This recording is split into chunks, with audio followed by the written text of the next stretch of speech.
Assalamualaikum warahmatullahi wabarakatuh. Good morning, everyone. So, my name is Kayla Natania Sophialouisa with my friend Gusti Agung Indira Prabawati, and we're from Environmental Engineering Department. And today we're gonna explain to all of you guys about greenwashing products. So, what is greenwashing? So basically, greenwashing is a marketing and communication strategy of a company to provide an environmentally friendly image, both in terms of products, values, and company goals without actually carrying out activities that have an impact on environmental sustainability. The greenwashing strategy is carried out in the form of advertisements, promotions, or events with environmentally friendly themes. So why is greenwashing a common problem in many corporations in this world? So basically, greenwashing is a misleading. So it attempts to trick us into believing that a company with an awful environmental track record actually has a good one. And if one corporation gets away with greenwashing, then the other corporations will follow. So thereby creating an illusion of being environmentally friendly. So greenwashing has become a very popular way for corporations to get ahead of their competitors. And it is a way for corporations to make themselves more marketable by hiding behind a mask and concealing their true colors. So basically, it's a lie. And about the problem background, so environmentally friendly phase becomes necessary because of pressure from the market investors, competitors, and consumers. Unfortunately, this pressure sometimes don't hear about the methods used to achieve that good goal. So many consumers support the green movement without first analyzing the actions taken by producers. This is because consumers are too optimistic about what producers offer and have a narrow understanding of environmental concerns. Meanwhile, on the regulatory side, the existing regulations are still loose to regulate environmental movements.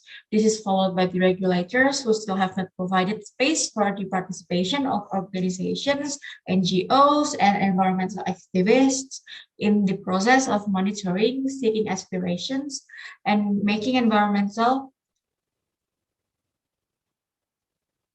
regulations, especially regarding greenwashing.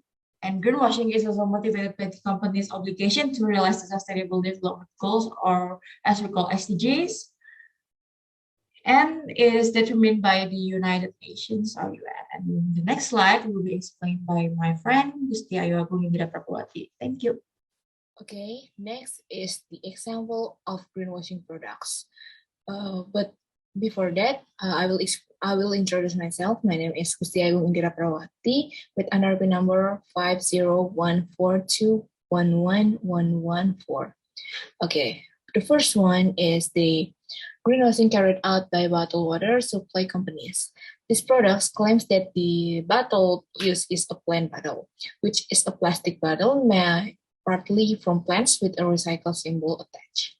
In fact, plant bottle is actually just an ordinary PET or polyethylene terephthalate plastic bottle which is not biodegradable, which means a material that can be broken down or decomposed by other living organisms and comes from plants or animals. Or compostable, which means a material that can be stored in decaying and decomposing materials and eventually turned into nutrients for plants, both on land and at sea. The second one is greenwashing carried out by multinational fashion companies focused on the textile industry that present ready-to-wear clothing with the concept of a fast fashion change within a certain period of time. This company issued a green clothing edition in the form of a series of products that use organic cotton and polyester that can be recycled. In its promotion, the company mentioned its product as sustainable fashion, which will make the wearer look attractive and feel like they have contributed to environmental sustainability. However, the company did not explain further about their recycling process, how long it takes to recycle the product's material, how much carbon footprint its production process creates when compared to other products, and other details so they can name the product as sustainable fashion. So some cases of greenwashing can be said to be normal in Indonesia because there are no regulation that clearly regulate the boundaries of environmental claims issued by companies.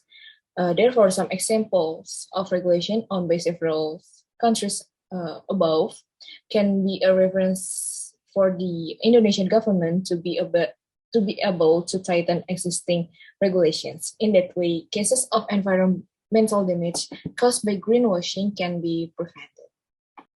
Okay, next, I will talk about how we deal with greenwashing products.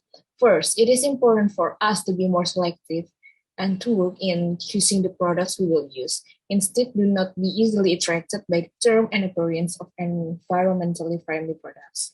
If you find claims like the one above, double check the truth from a trusted source. Second one, it is important for us as consumers to know the origin of the goods we use. It is important to know the things that happen behind, such as how the production process is, what the basic ingredients of the product are, and the distribution method used. The third one is production methods that are not environmentally friendly will continue as long as there are still many consumers who use these goods. That is, consumers play a role in changing the quantity demanded of an item. If consumers switch from products that are, say, green to products that are actually green, companies will be more motivated to meet market needs in the form of products that are truly environmentally friendly. The last one, we cannot just depend on the company to change its attitude if we have an act to care for the environment ourselves. Our consumptive tendency also have an impact on the environment and perpetuate the cycle of damage that occurs. Do more activities that preserve the environment, such as doing the 4R: reduce, reuse, recycle, and replace. So, better get with me. The conclusion of greenwashing is indeed a valid marketing communication strategy for companies, and companies need an environmentally friendly face. Whereas for now, it is very difficult to make a product that is 100% environmentally friendly from upstream to downstream. And it is better for the company increases its efforts to minimize the environmental damage it does. And companies also need to be more transparent in all behind the scenes processes in order to build trust with the consumers in a healthy manner regarding the environmental impacts that occurs. If the company is serious about preserving the environment, of course, consumers will not hesitate to use the company's products. Okay, that's all from us talking about the greenwashing products. Thank you.